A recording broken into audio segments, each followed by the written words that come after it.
Hello and welcome to another episode of Senior Spot. Today I am so happy to have with us the Assistant Director, I want to say Executive Director, but that doesn't even make sense, the Assistant Director of Minuteman Senior Services, May Chobani, and she's here to tell us about what Minuteman Senior Services is able to provide, and with not just services, but education to the community around us. So welcome, Leslie. Thank you so much for having me. I really appreciate it. It's lovely to be here. Well, it's lovely to have you because there are so many folks out there that Absolutely. don't even know that Minuteman Senior Services exists, and then even if they know it exists, they don't know what it is. Exactly. So, okay, so take it away and tell us. I mean, your Sure. job is extremely important. You oversee so much. But what is Minuteman Senior Services? So Minuteman Senior Services is one of 26 Aging Service Access Points, or some folks call it ASAPs. And it's a statewide aging network. We're under the Executive Office of Elder Affairs, and it's really unique to Massachusetts. No other state has this. And it was really a grassroots effort in the 1970s where folks said, we want to have more than just going into a nursing home or struggling at home. So the state created the Aging Service Access Point, and again, Minuteman is one. If you call 1-800-AGE-INFO, you will be able to find the ASAP that is covering your town. So we all have a certain geography, and we cover 16 towns. Westford is actually covered by Elder Services of Merrimack Valley. But what we do is to offer the supports, the functional supports, so that folks can remain in their home for as long as possible, and you can have this on a long-term, ongoing basis if you meet certain state eligibility criteria. So tell me a little bit about the ages. Sure. What's the required age to be able to participate in your programs? Right. So we have about 20 plus different programs. So of course, some are federally funded, some are state funded, some are grant funded, and we have private pay as well. So depending on the program, you're going to have different eligibility. I think most people have associated Elder Services, Minuteman included, with folks who are low income and age 60 and above. Okay. That's like our state subsidized home care program. However, we really are now serving a lot more adults 18 years of age and older who have maybe a disability.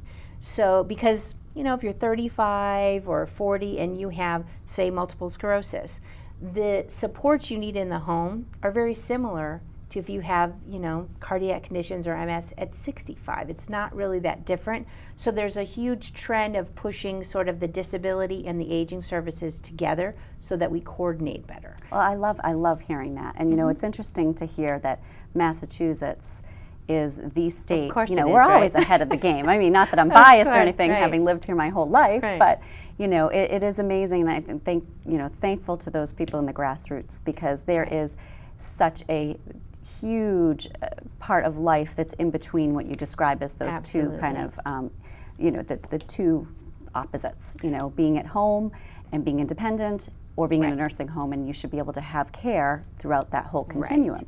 So it's interesting because, you know, when people will call our office and say, I only need this, I only need that, one of the things that I faithfully do, and I feel really good about doing it, is I will say, have you talked to, and it will either be Minuteman Senior Services, depending on the town, Right. or, like you said, here in Westford and some of the other towns, Elder Services of Merrimack Valley. Right. And I always feel really good because I know that they're going to probably get, if they qualify, depending on what Right. the needs are, that they're going to get the services they need, you know, and it may not be a lot of services. Right. you And know? some people really don't need a lot. You might just need, you know, help with shopping or bathing, or someone need to do meal preparation, you know, Right. or just kind of even a companionship. So if someone has a dementia or Alzheimer's, you really may just need someone to be there so that maybe your family member has a break, Right. they can go do shopping or something and come back. We have so many seniors that we serve, as well as, like I said, the younger folks. So our goal really is to, and I'm so grateful to be here, is to really help people know us before you need us. Oh, yes. And it's a huge prevention focus, because I think as we have gotten better, just in society in general, to learn about how do you address infectious disease and those kinds of things, what you're really starting to see the need for is support with chronic conditions. Absolutely. Right? And there's And so how to many of them, manage and those them. top 10, and everybody makes Exactly. their list, and Exactly. working with the hospitals. I know that you work very closely, with the Right. local hospitals to be able to support. You know that people are getting discharged from the hospital. What are the steps? How much does it involve? And people Sure. get overwhelmed. So Sure. take me through that. So our information referral department, we have trained staff who are very good at listening to the caller's situation, right? Because sometimes it's an acute situation, something just happened, someone's coming out of the hospital like you said, or maybe a nursing home, they had a fall, they broke something, and now all of a sudden their life has changed. Other things are more gradual, and so you may see a decline, and maybe you were able to kind of manage things at home, but now not so much, or maybe you need a little bit of support, or maybe it's the daughter whose son needs some guidance on what are my options, what do I do, what's available, and what am I eligible for. So when you make that call, and they're very nice. Yes, no, they without a doubt, you're not going to feel Uh, uncomfortable calling. But they will just ask some kind of targeted, guided questions as they listen, so that they're kind of screening as they're talking to you what would be the best program match for your needs. So they're not going to get into all the eligibility criteria, nor am I, because Right. it's a lot of different Yes. things. But what we do say is just call. Just make that first call, and you're right, it is sometimes hard to make, but it is a wonderful way to learn what's available to you. And again, it's much easier to do that before you're in crisis mode. Yes. right? Preventative. Exactly. Being proactive is the Exactly. way to be if you can. Yes, and so they will walk you through it. And so like for the state subsidized home care program, it's age, income, and medical need. So they'll walk you through. If they feel that's a good fit, then they will make a referral to the program, and our intake home care care manager will go out and do a home visit, meet with you in the home, and we have a state designed assessment that we go through and ask a lot of questions, again to determine eligibility, but also to give the care manager, who will then be assigned to you, to set up services and coordinate those services and see how you're doing, will have a very good sense of the needs in all areas of sort of psychosocial and medical needs that you may have, so that you can then work with the care manager to figure out which are the services within the service plan budget that the state sets are the ones that you think would be the most helpful, so that you can remain in the home and have good quality of life. Well, I love that the fact that, like you said, the person that's on the other end of the line is someone you do not need to call with I need X, Y, and Z. And I think a lot of times people think that they need to make a call and they need to have it figured out. The idea is that they don't need to, that they can tell you what the situation is, and they're trained to be able to find which of your 30 programs might be a match for them. And it might be beyond what they could have ever even imagined having available to them too. So you don't want people to shy away from telling you the whole story too, because that's really, really important, is really tell the whole story of what's going on, so that you can assess every need that could possibly be met. Right. And I think we learn, more and more. There's a trust factor there for sure. But when someone comes out to your home and you're kind of sitting in the living room and you kind of, you can see someone's pictures and maybe they have grandchildren, and then you can start seeing, well, as they're getting up to go, find something, how well are they doing, and then the care manager is trained to really be able to start with observation and guided questions to really get at what's important to you.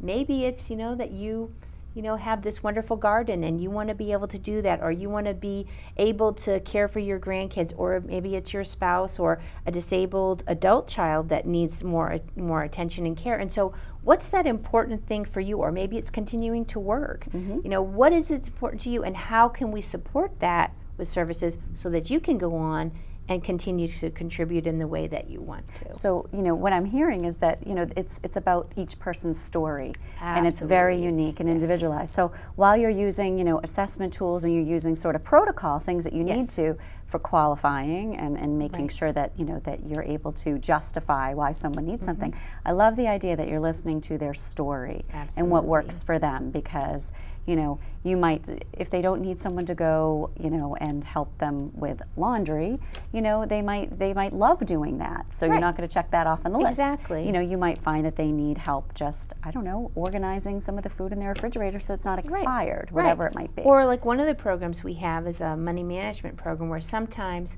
it's trying to stay on budget, or maybe you haven't ever learned how to do the checkbook and balancing and paying bills, or maybe there's a cognitive issue, there's a change in condition, a status change, so that maybe you need some support in that. But with that little bit of help, where someone comes in maybe once a month or every week, depending on what is needed, Right.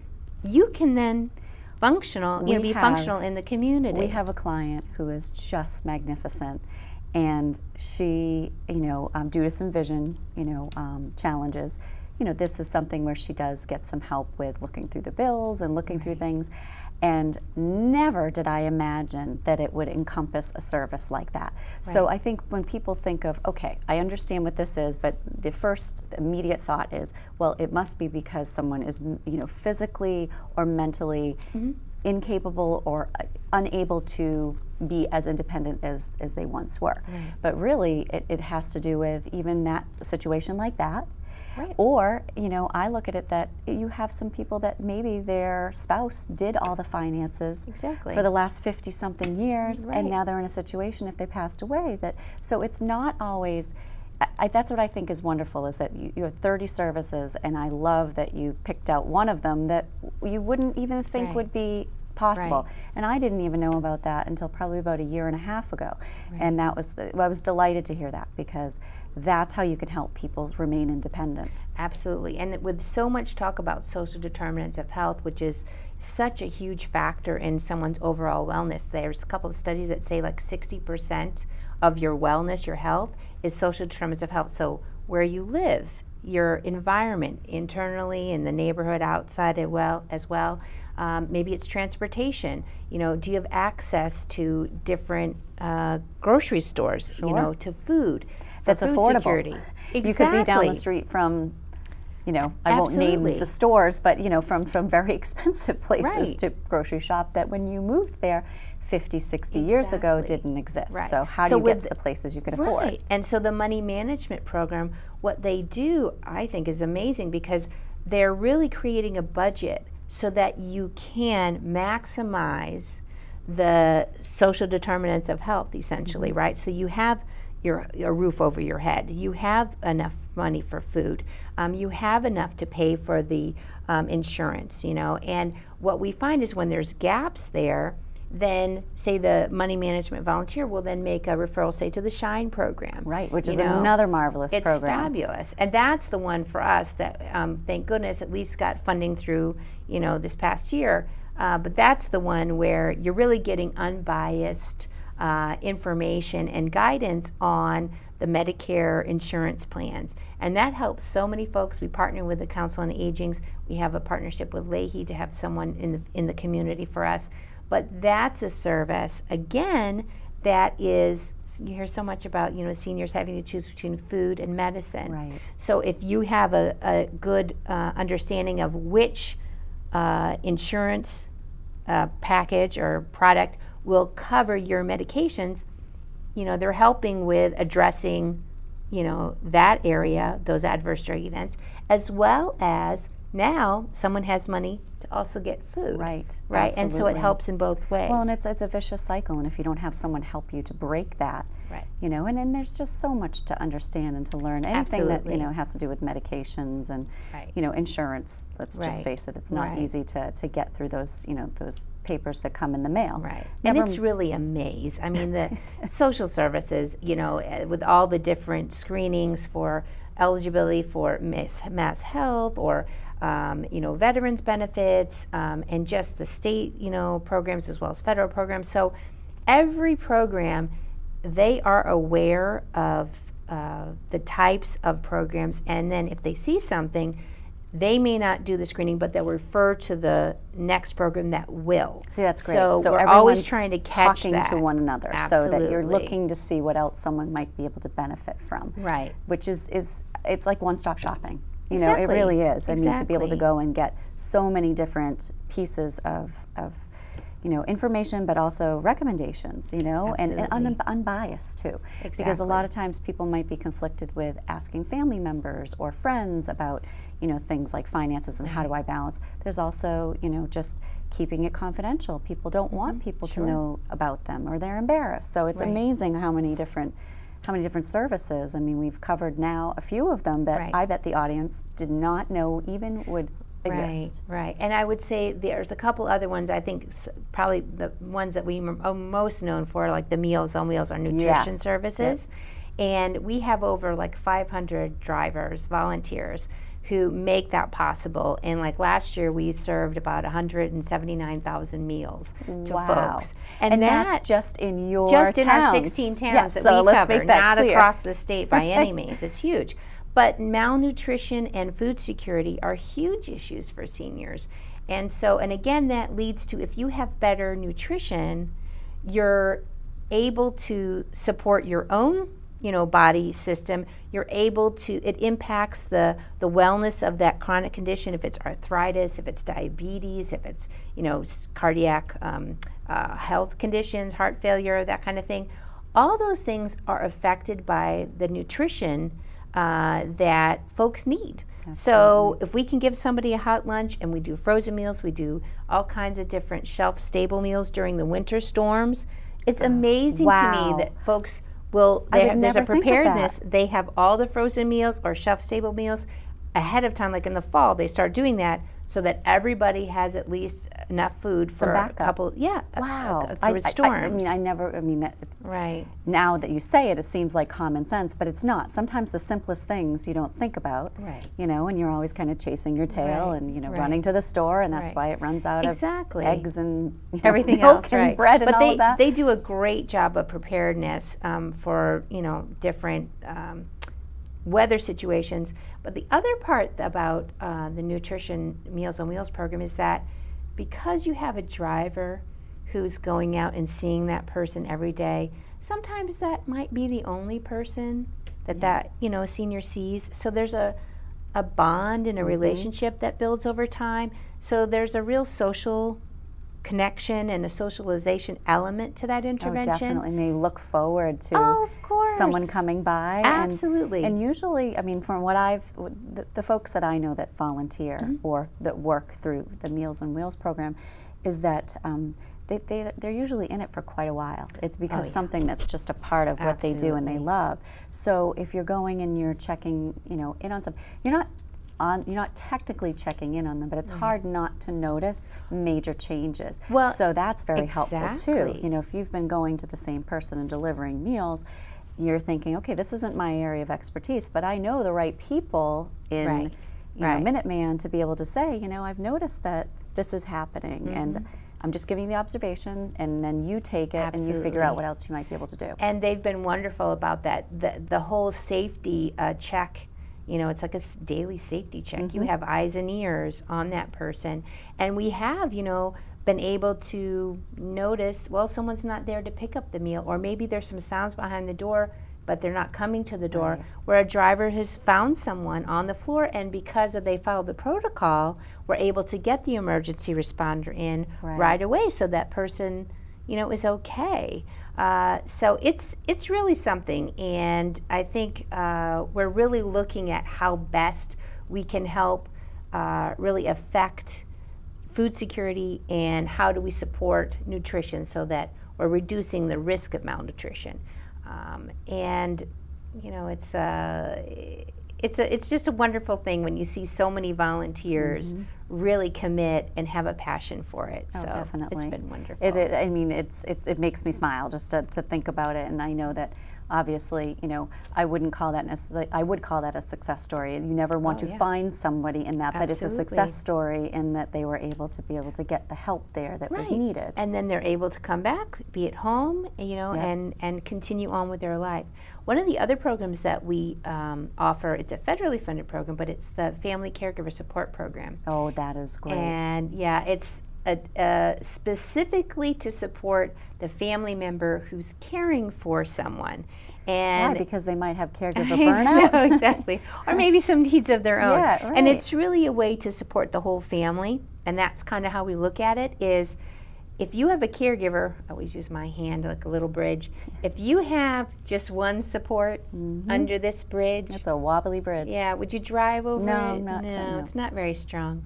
But if you put all these different supports and services in place and create a care team and all this, support, then your bridge much more stable, and that caregiver, their health is taken care of, and they're able to care for someone without sort of the resentment and the ill health that comes from it, or the frustrations.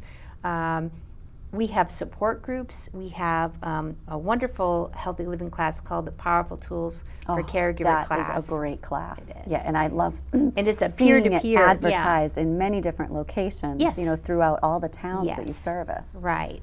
And so that is a peer-to-peer model where you have, it's an evidence-based program. So they've done the research to say, if you go through this and work through these things, you're going to be better off, your health's going to be better. And you build support and really knowing other people in the community who maybe you didn't know, and understand, what you're really going through. Because whenever I always feel like if a caregiver says they're stressed out, it's not what we mean when we say, I'm feeling a little stressed today. Right, It's a a very totally different different level. scale. And so if you have people around the table in similar situations, they can really provide support to each other. And I will say for Elder Services Merrimack Valley, they have created a statewide effort. It's called the Healthy Living Center of Excellence, and they coordinate all the classes across the state and really have brought us all together so that we can bring these evidence-based programs, and a lot of them are from Stanford. It's around chronic disease self-management, where, again, it's peer-led. They're like 6 to 8 weeks, an hour and a half to 2 hours. They're all evidence-based, but you go and I think the magic is really about creating time to focus on what's important to you, what's your personal barrier to why this isn't happening, and then you have the support around it, the education around the illness, so that you're understanding it, but you have action plans every week. And you're not alone. You're not There's alone. something to be said about knowing that, because you do feel like often as a caregiver you're isolated. You're on this island alone. So, the amount of preventative information and education series and things that Minuteman and the other area access points it's just amazing that you have. One of the programs, and you mentioned people that have caregivers, family or professional, but especially ones with family caregivers, they have the benefit of having somebody. But often we have seniors that don't. Right. And so, or they might have families that maybe different members of the family might be at odds with one another, and it's not in the best interest, of that person to make the choices themselves. Right. So one of your newer programs that I would love you to talk about is Minuteman at Your Side, and what that is, because it's a really great option to help people manage through a lot of chaos. Right. Yes. So thank you.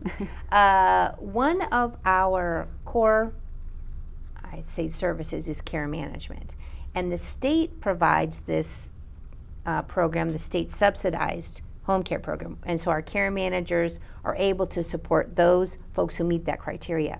What we realized, especially in our 16 towns, is that we have a lot of seniors who are sort of house rich but cash poor. Yes. Oh, right? yes. But who don't meet the eligibility for the state subsidized program, but they need care management support. So we had seen that a lot with our family caregiver program, because that's a short-term intervention. They can go in one time in the home, really listen to what's happening, support that family, kind of create an action plan, but they can't really implement it. Or follow it, right? And Right, they can make referrals, but they can't, it's not ongoing care management. So that was a real gap of service. And we could see the implications for families who really, like you said, have no one. So we created By Your Side, Minuteman By Your Side. It's our private pay care management program. And we have Chris Whitney, who's a licensed social worker, who is our care manager. And I kind of call it ultimate person-centered care because we're not really confined by the state scope of service. She's able to go in, she'll do a professional assessment, come up with her care plan recommendations, and again, always by listening, right? You start with listening to what's important to that person and working with that person and or with family to create then the care plan. But it can go so beyond just the functional supports. We have one gentleman, and I'll just share, that came through. It was information referral. They answered the phone, learned about what was happening for him, got him to our caregiver program. The caregiver, because it was kind of vague, they weren't really sure what was happening, went out to see him, realized that he's really at risk, he's not doing well, and worked with By Your Side. By Your Side went out, the care manager, because he wasn't eligible for state home care services, he was over income, and we were able to see he's failing. He had lost his wife previously, a few years back, and really nothing in the home had looked like it had really been attended to. And he was grieving but also depressed and like physically failing. You could see he's not eating well. There's a lot of things here. He hadn't been into the physician's office in probably 7 years. So you really didn't know what was happening. So she was able to get him to agree to go, and she drove him in her car, and By Your Side can do that, drove him to the physician's office. She saw him and said, you know what, I need a whole workup on him. Had him admitted to a rest home for 2 weeks so he could get intense nourishment, support, replenishment. And while he was doing, well there, she was able to, with his permission, to kind of get the house cleaned up. He needed a new stove. It was a new toilet. There were certain things, like there was a lot of basic piles functional of papers things that you just need to be able to clean this up. So this was a healthy environment, which was affecting all kinds of things. And what turned out was he had undiagnosed Parkinson's. Wow. So he was so at risk for falling. So I think the whole process, and first of all him reaching out, really saved his life. And we're continuing to work with him with By Your Side. We've had him in our program for about 1.5 years now, and he's doing so well. We have supports in the home. He's able to go out. He goes to the library. He goes to, he makes sure his appointments are all set at the physician's office. But it's also about managing his house, because no one's there to do that. Right, and it's not that you do it once and then it's going to continue to do it on its own. It's a maintenance thing. So she has a schedule, and that's part of what he needs in order to be able to remain at home. Sure. So she's able to kind of manage his health care needs, but also manage the home. And it's just, and again, if he needs to go anywhere, she can take him wherever he needs to go. And so it's it's like ultimate person-centered care. And then, we always work with folks within a budget, and so we prioritize. And if it's a short-term need, sometimes it's families who are just so overwhelmed. Right. Someone's coming out of the hospital or the nursing home, and they're working. Right, could be they have their own kids, thing. And they don't know what to do. So we can go in, work with them, kind of get a plan together. Sometimes the family then can take it and, deal with whatever the needs are.